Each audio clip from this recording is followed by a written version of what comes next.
హిందూ బంధువులందరికీ జై శ్రీరామ్. నేను మానస గంగం.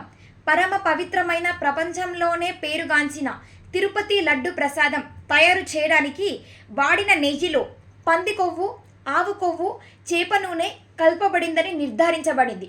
నాలాంటి ఎందరో కోట్ల మంది భక్తుల అహింస వ్రతం ఈరోజు మీ వల్ల బ్రేక్ అయింది. మేము తిన్నాము అనే బాధ కంటే స్వామివారికి నైవేద్యంగా పెట్టాలని చాలా బాధగా ఉంది. ఇంతటి అరాచకానికి బాధ్యులు జగన్మోహన్ రెడ్డి, టీటీడీ పూర్వ chairman Dharma Reddy, TTD board members, TTD EO మరియు అక్కడి మొత్తం ఉద్యోగులు. మీరు వందల కోట్ల మంది హిందువుల మనోభావాలను గాయపరిచారు. ఈ తప్పు మీ అందరికీ తెలిసే జరిగింది. మీరు చేసిన పాపానికి ప్రాయశ్చిత్తం లేదు. ఒక నది ఒడ్డున ఎన్ని ఇసుక రేణువులు ఉంటాయో అన్ని నీచమైన జన్మలు ఎత్తుతారు మీరందరూ. నువ్వు ఏ మతమైనా ధర్మం అందరికీ ఒకటే. మా దేవాలయాలలో అసలు మీరందరూ ఎవరు? ప్రసాదాలకు కానీ ఆదిత సేవలకు కానీ మీరు నిర్ణయించిన ధరకు ఏ భక్తుడైనా బేరమాడా? మరి ఎందుకు ఇలాంటి నెయ్యి వాడవలసి వచ్చింది? ఇది కేవలం సనాతన ధర్మంపై కుట్రపూర్వకంగా చేసిన దాడి. దేశంలో కేవలం మన సనాతన ధర్మం పైనే రకరకాలుగా దాడి జరుగుతుంది. The only solution for every problem is we should be strong. మనం ఐకమత్యంగా బలంగా ఉంటే మన జోలికి ఎవరూ రారు. ఒకవేళ రావాలనుకుంటే ఒకటికి 2 సార్లు ఆలోచిస్తారు. అటువంటప్పుడు ఇలాంటి సంఘటనలే జరగవు. మన ఐకమత్యం చూసి ఇలాంటి వారు భయపడాలి.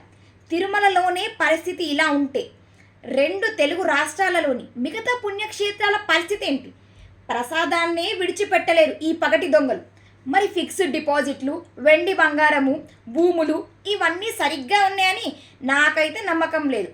100 ఏళ్ల నాటి అంతర్వేది రథం తగలబడి బూడిద కాస్త మౌనంగా సముద్రగాలికి ఎగిరిపోతే ఏం చేశాం? కనకదుర్గమ్మ 3 వెండి సింహాలు రాత్రికి రాత్రే ప్రాణం వచ్చి పారిపోతే ఏం చేశాం? శ్రీరాముని తల కావాలనే తెగ్గొడితే ఏం చేశాం? విఘ్నేశ్వరుడి మొహానికి అశుద్ధం పూస్తే ఏం చేశాం? శ్రీశైలం ప్రసాదంలో ఎముక వస్తే ఏం చేశాం?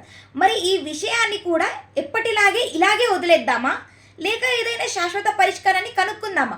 ఇటువంటి సంఘటనలు పునరావృతం కాకుండా ఉండాలంటే దేవాలయ ధర్మదయ శాఖను ఈ ప్రభుత్వాలచే రద్దు చేయించి మన దేవాలయాలను మనమే నిర్వహించుకోవాలి.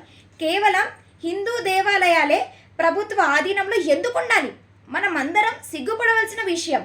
ఉమ్మడి తెలుగు రాష్ట్రాలలోని హిందూ నాయకులు పార్టీలకు అతీతంగా ఒక వేదికపైకి వచ్చి త్వరలో ఒక తేదీని నిర్ణయించి 2 తెలుగు రాష్ట్రాల ముఖ్యమంత్రులకు మరియు నియోజకవర్గాల వారీగా వారి ఎమ్మెల్యేలకు దేవాలయ ధర్మదయ శాఖను రద్దు చేసి వెంటనే బేషరతుగా హిందూ దేవాలయాలను హిందువులకే పూర్వ వైభవంతో అప్పజెప్పాలని కోరాలి. 2 రాష్ట్రాల ముఖ్యమంత్రులు, ఉప ముఖ్యమంత్రులు సానుకూలంగా స్పందిస్తారని ఆశిస్తున్నాను. కాదంటే కోర్టు ఉంది, లేదంటే రాష్ట్రాల పరిధిలో నుండి దేవాలయ శాఖను కేంద్రం తన పరిధిలోకి తీసుకొని దేవాలయ శాఖను రద్దు చేసి మన దేవాలయాలను మనకే అప్పజెప్పేటట్టు కేంద్రాన్ని కోరాలి. ఇలా మనం ఒక అడుగు ముందుకు వేస్తే దారి దొరుకుతుంది. ఈ మహాయజ్ఞంలో ప్రతి హిందువు పాలు పంచుకోవాలని కోరుకుంటూ పవన్ కళ్యాణ్ గారికి శిరస్సు వంచి నమస్కరిస్తున్నాను. దైవం పట్ల నీ విధేయత చూపించాల్సింది హుండీలో నువ్వు వేసే డబ్బు కట్టల రూపంలో కాదు. నీ నమ్మకానికి హాని జరిగితే ప్రశ్నించలేని నీకు దండం పెట్టే అర్హత కూడా లేదు. మన దైవాన్ని అపహాస్యం చేసే అలసు ఇచ్చిన అసలు నేరస్తులం మనమే.